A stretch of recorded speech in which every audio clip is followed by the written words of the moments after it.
করছি। প্রিয় ভাইরা, আজকে আমি আপনাদের সামনে আলোচনা করব যুব সমাজের দায়িত্ব এবং কর্তব্য সম্পর্কে। এই সম্পর্কে সংক্ষিপ্ত কোরআন এবং হাদিস থেকে আলোচনা করে আলোচনা শেষ করব ইনশাআল্লাহ তাআলা। সম্মানিত ভাইরা, আল্লাহ তাআলা আমাদেরকে পৃথিবীতে পাঠিয়েছেন। আমরা মানুষ, মানুষের জীবনের কয়েকটা স্তর আছে: শিশু, কিশোর, যুবক, পূর্ণবয়স্ক, বৃদ্ধ। এরপরে মানুষ মৃত্যুর দিকে চলে যায়। এই যে চারটি স্তর আছে, শিশু অবস্থা, কিশোর অবস্থায় এবং যুবক অবস্থায়, পূর্ণবয়স্ক, বৃদ্ধ অবস্থায়, এক একটা অবস্থায় মানুষের এক এক ধরনের কর্ম থাকে। এই অবস্থাগুলোর মধ্যে সবচেয়ে গুরুত্বপূর্ণ অংশ হচ্ছে ইয়ং বয়স বা যুবক বয়স। কারণ এই সময়ে একজন মানুষের পক্ষে এমন কিছু কাজ করা সম্ভব যা অন্য কোনো সময়ে সম্ভব হয় না। তাই ইসলামী শরিয়াতে আল্লাহ তাআলা কোরআন মাজিদে এবং নবী মুহাম্মদ সাল্লাল্লাহু আলাইহি সাল্লাম হাদিসে এই যৌবন কালকে অত্যন্ত গুরুত্ব দিয়েছেন। সেজন্য শুধু মুসলিম হিসেবে নয়, মুমিন হিসেবে প্রত্যেকের উচিত এই যৌবন কালের যুবক সময়টাকে সর্বোচ্চ মূল্যায়ন করা। প্রমাণিত সত্য, যে ব্যক্তি, নারী অথবা পুরুষ, যৌবন কালকে মূল্যায়ন করেছে, সে দুনিয়ার দিক থেকে হোক অথবা আখিরাতের দিক থেকে হোক, যদি সে দুনিয়াবী দিক থেকে লেখাপড়া, কর্ম অথবা অন্য কোনো বিষয়ের জন্য চেষ্টা করে, তাহলে সে সফল। অনুরূপভাবে এই যৌবনকালে কোনো নারী, কোনো পুরুষ যদি আল্লাহর ইবাদতের প্রতি ঝুঁকে যায়, আল্লাহ তাআলাকে পাওয়ার চেষ্টা করে, তাহলে অন্য সময়ের চাইতে এই সময়ে তাতে আল্লাহকে পাওয়া কঠিন না সহজ? সহজ। এজন্য আল্লাহ তাআলা কোরআন মাজিদে, নবী সাল্লাল্লাহু আলাইহি ওয়াসাল্লাম হাদিসের অনেক জায়গায় এই যুব সমাজের এই সময়টাকে সর্বোচ্চ গুরুত্ব দিয়েছেন। কিন্তু বড় কষ্টের বিষয়, আমাদের সমাজের অধিকাংশ ইয়ং, তাদের এই যৌবন কালের যুব সমাজের এই যে সময়টাকে তারা মূল্যায়ন করে না। আসুন আমি আপনাকে কয়েকটা হাদিস শোনাই, তাহলে আপনি বুঝতে পারবেন যে একজন মানুষের জীবনের যৌবনের সময়টা কত গুরুত্বপূর্ণ। প্রথম, সুনান তিরমিজি হাদিস নাম্বার 2416। আল্লাহ রাব্বুল আলামিন নবী মুহাম্মদ সাল্লাল্লাহু আলাইহি ওয়াসাল্লামের মাধ্যমে আমাদেরকে জানিয়েছেন, মানুষ মৃত্যুর পর হাসরের দিন যখন আল্লাহর সামনে উপস্থিত হবে, তখন তাকে স্পেশাল প্রত্যেকে আলাদা আলাদা ভাবে 5টা প্রশ্ন করবেন।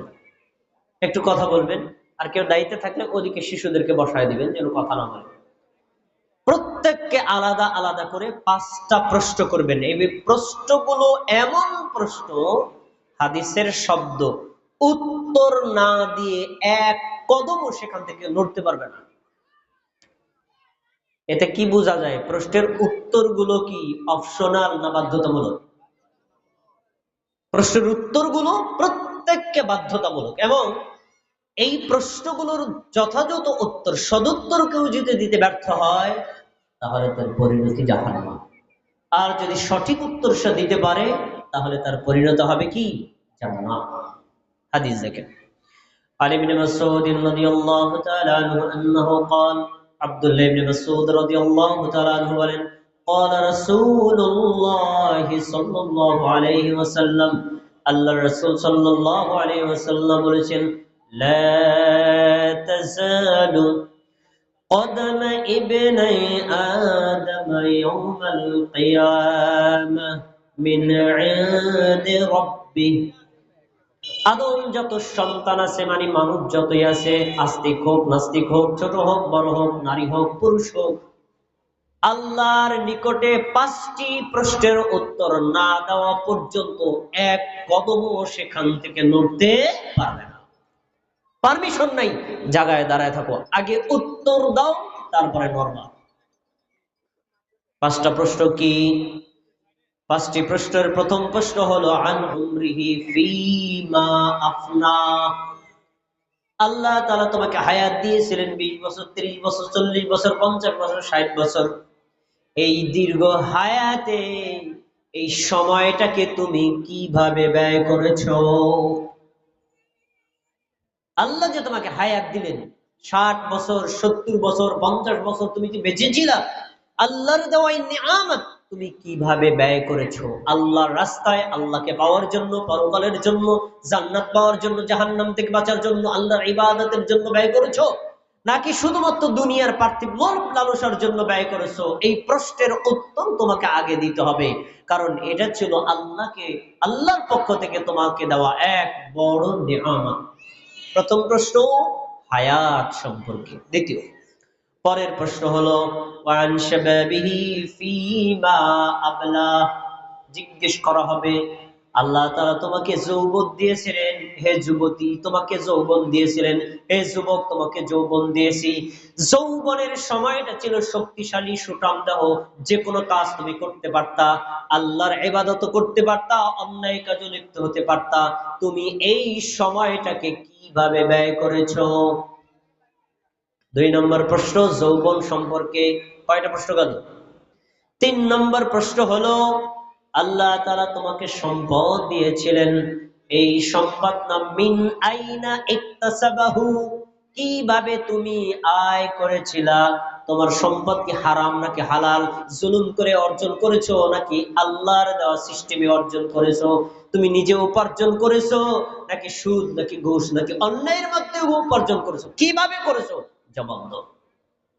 প্রথমে উপার্জন, এরপরে এটার ব্যাপারে আবার পাল্টা প্রশ্ন, কি অফিমা আনফাকা, সম্পদ যে তুমি অর্জন করলা, ধরে নিলাম হালাল উপায়ে, এই হালাল উপায়ে সম্পদটা তুমি কিভাবে ব্যয় করেছো? তাহলে সম্পদ হালাল ভাবে উপার্জন করা একটি ইবাদত, এবং এটা আবার সঠিক পথে ব্যয় করা এটা আলাদা একটা ইবাদত। তাহলে সম্পদ সম্পর্কে প্রশ্ন হলো কয়টা? 2টা। জীবন সম্পর্কে একটা, যৌবন সম্পর্কে একটা, সম্পদ সম্পর্কে প্রশ্ন হলো কয়টা? 2টা।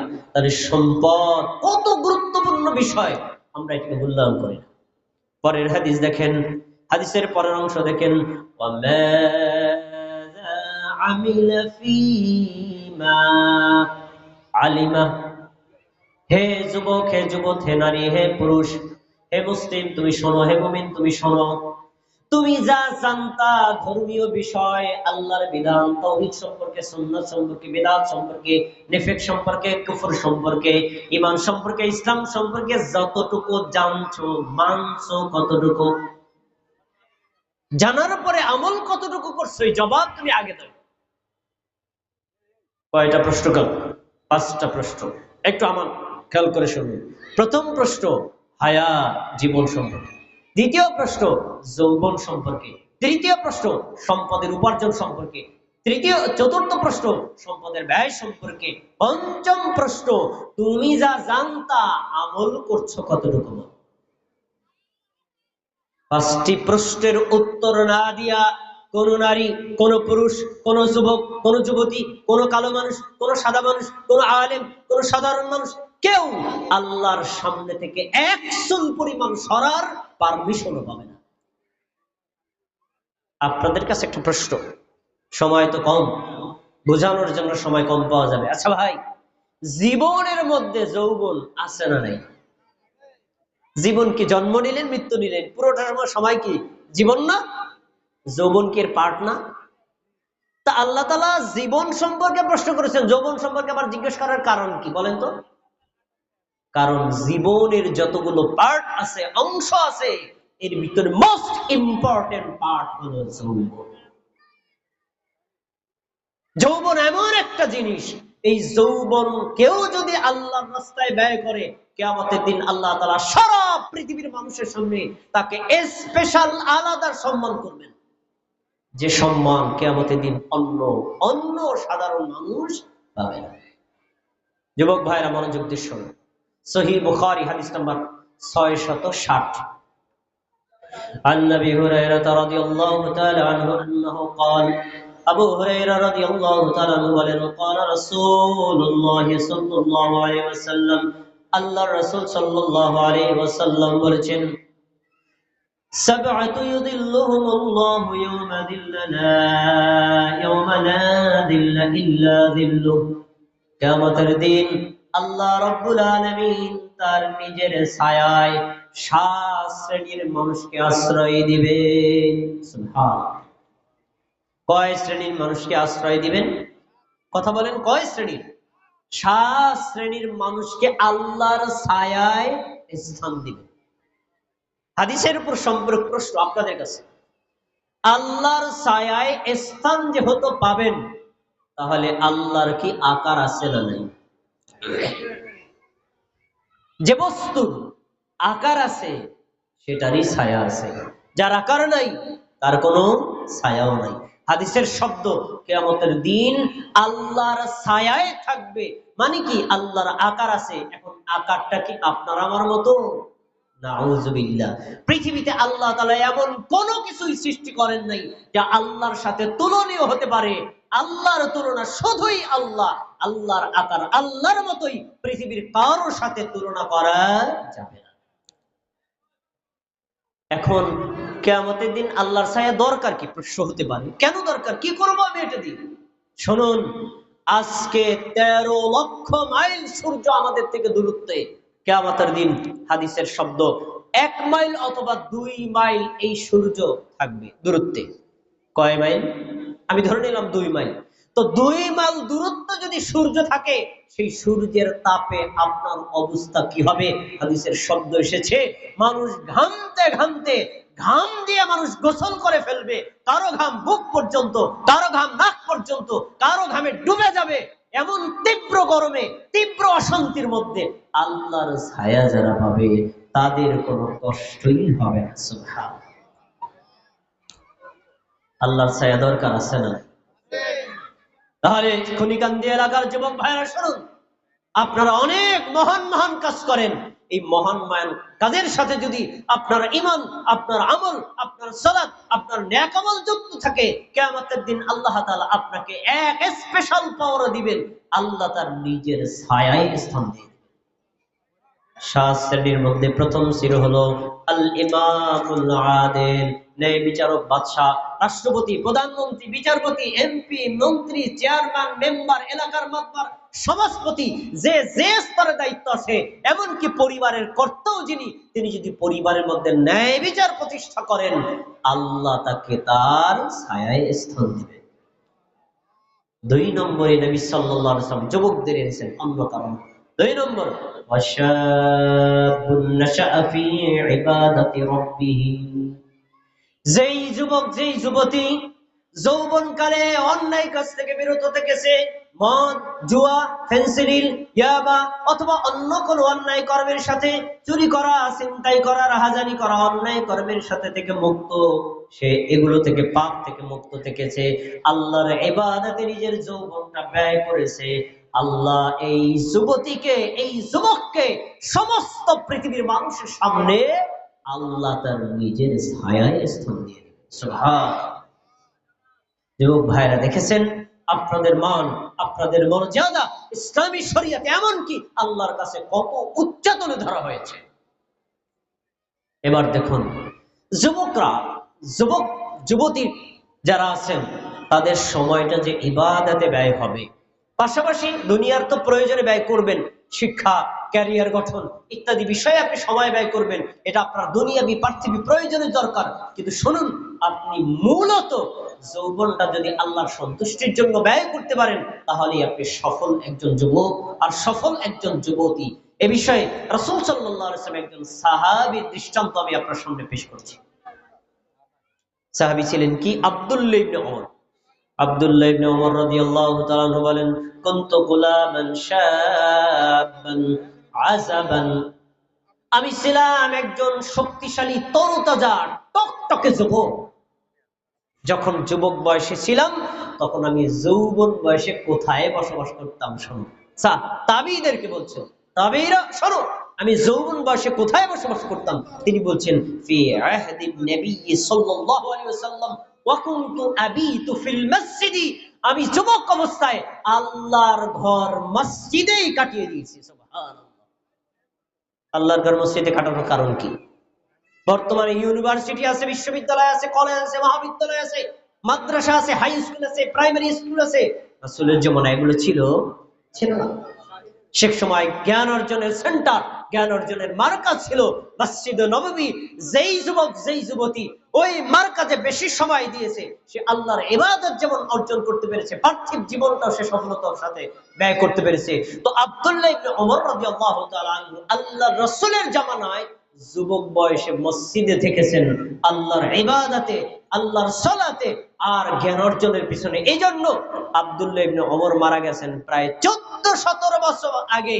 তার বাড়ি আমাদের বাড়ি থেকে হাজার হাজার কিলোমিটার পরেও তার নাম বলে আমরা কি বলছি? রাদিয়াল্লাহু আনহু ওয়া রাদু। দেখেছেন আল্লাহ তার উপর কত সন্তুষ্ট হয়েছেন যে যুবক বয়সে আল্লাহর ইবাদত করার কারণে, যুবক বয়সে জ্ঞানার্জন করার কারণে আল্লাহ তাকে জগৎ বিখ্যাত করে দিয়েছেন। যুবকরা পারে না এমন কোনো কাজ নাই। বাংলাদেশটা চেঞ্জ করে দিয়েছে কারা? কেউ না। এটাই তো মডেলের চেয়ে তার কি চান?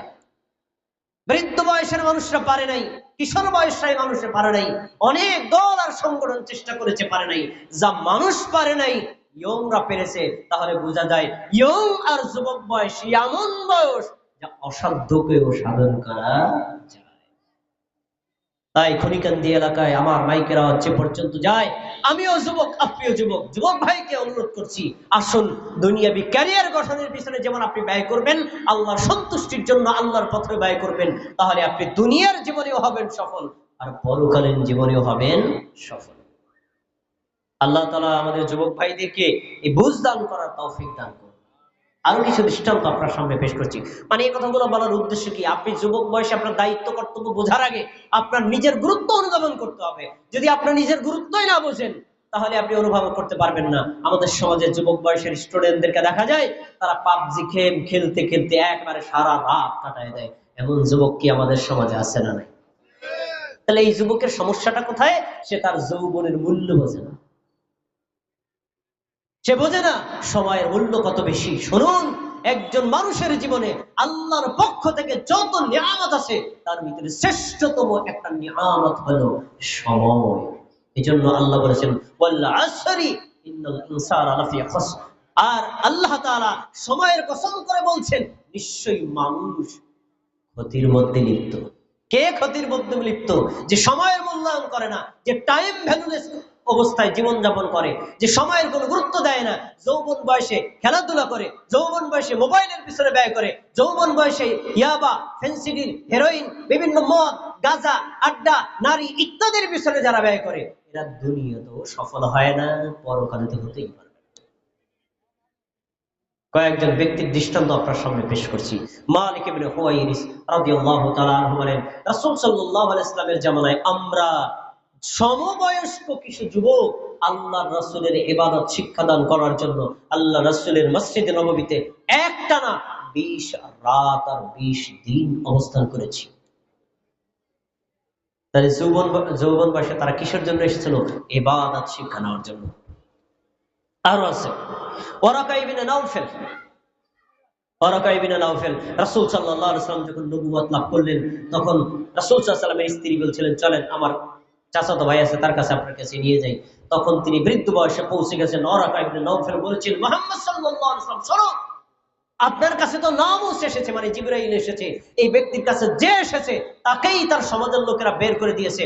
আমি যদি তখন যুবক হতাম আমি আপনাকে আনসুরুকা নাসরান মুআসসারান, আমি আপনাকে সর্বোচ্চ সাহায্য করতাম, কিন্তু আফসোস আমি যুবক নই।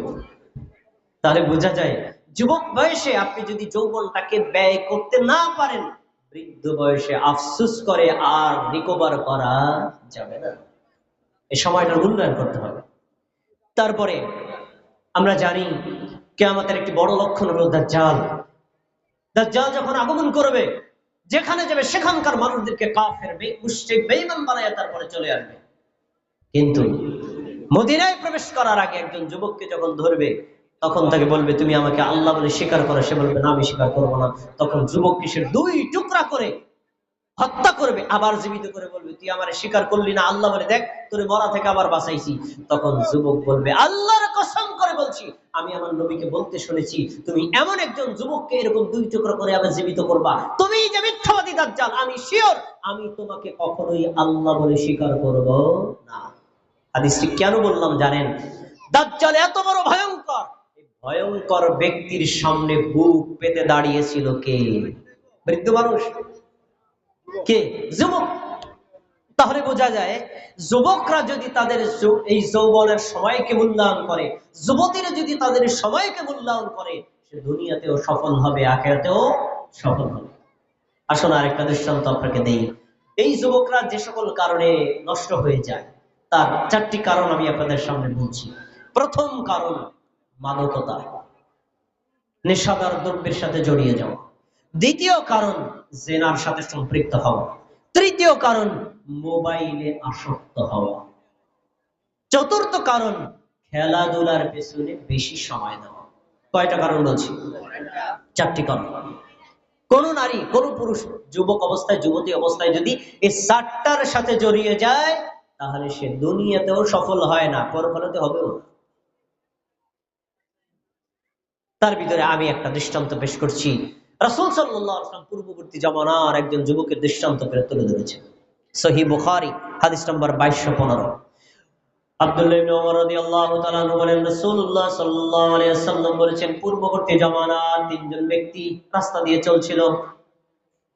রাস্তা দিয়ে যাওয়ার সময় তীব্র বৃষ্টি আর তুফান শুরু হয়ে গেছে। তখন তারা পাহাড়ি এলাকায় দিয়ে যাচ্ছিল। আশ্রয় গ্রহণ করার জন্য একটা পাহাড়ের গুহার ভিতরে প্রবেশ করলো। পাহাড়ের গুহার ভিতরে প্রবেশ করার পর ওই তীব্র বৃষ্টি আর তুফান ঝড়ের কারণে পাহাড়ের উপর থেকে বড় একটা পাথর গড়াতে গড়াতে গড়াতে গড়াতে আস্তে আস্তে একেবারে ওই যুবকেরা, ওই মানুষগুলো, ওই 3জন ব্যক্তি যেই গুহার মধ্যে ঢুকেছে, সেই গুহার মুখে গিয়ে পাথরটা আটকায় গেছে। তার মানে তাদের এখন জীবন্ত কবর। সেই সময় তো মোবাইল ছিল না। মাসুম বিন আব্দুল সুবহান ভাই, আমি এই জায়গায় বিপদে পড়েছি, আমাকে উদ্ধার করেন, বলার সুযোগ ছিল না। তখন তারা 3জন বলছে, আমরা যেখানে বিপদে পতিত হয়েছি, এই বিপদ থেকে পৃথিবীর কেউ উদ্ধার করতে পারবে না। কোন ব্যক্তি, কোন পীর, কোন বুজুর্গ, কোন আলেম, কোন মুফতি, কোন মাওলানা, কোন ল্যাংটা বাবা, কোন খাজা বাবা, কোন দয়াল বাবা, কেউ পারবে না। পারবে কে? জোরে বলুন, কে পারবে? আল্লাহ। তাহলে আল্লাহর কাছে যদি সাহায্য চাও, একটা ওয়ে আছে। ওয়েটা কি?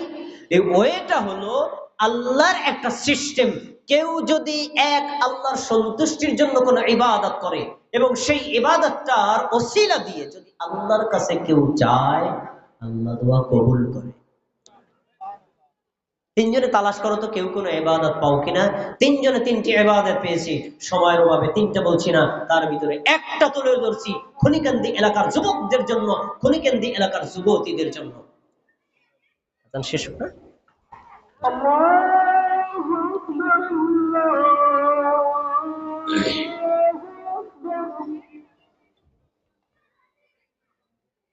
أشهد أن لا إله إلا الله أشهد أن لا إله إلا الله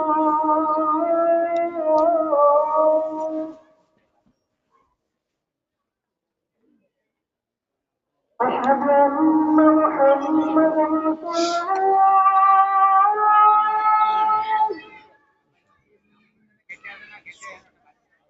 أشهد أن محمدا رسول الله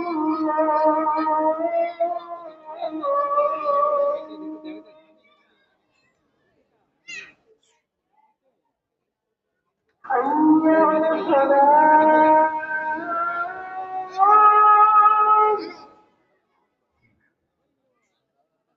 حي على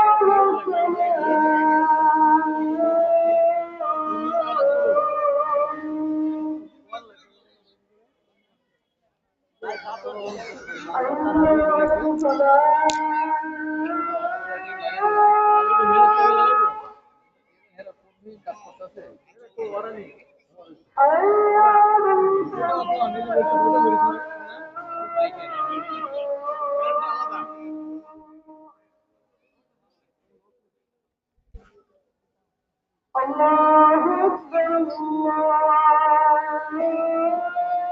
أكبر لا إله إلا الله لا إله إلا الله প্রিয় ভাইয়েরা, আমি বলতে চাচ্ছিলাম একজন যুবকের দৃষ্টান্ত।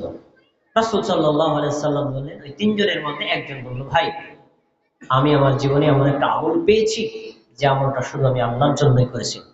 কি আমল ভাই বলুন তো? তখন সে বলা শুরু করছে, আমার এক চাচাতো বোন ছিল, দেখতে অত্যন্ত সুন্দরী। আমি চাচাতো বোনের মহব্বতে পড়ে গেলাম, তার প্রতি আসক্ত হয়ে পড়লাম। এই চাচাতো বোনের সাথে আমি সুসম্পর্ক গড়ে তুললাম। এক পর্যায়ে চাচাতো বোনকে আমি জেনার প্রস্তাব দিলাম।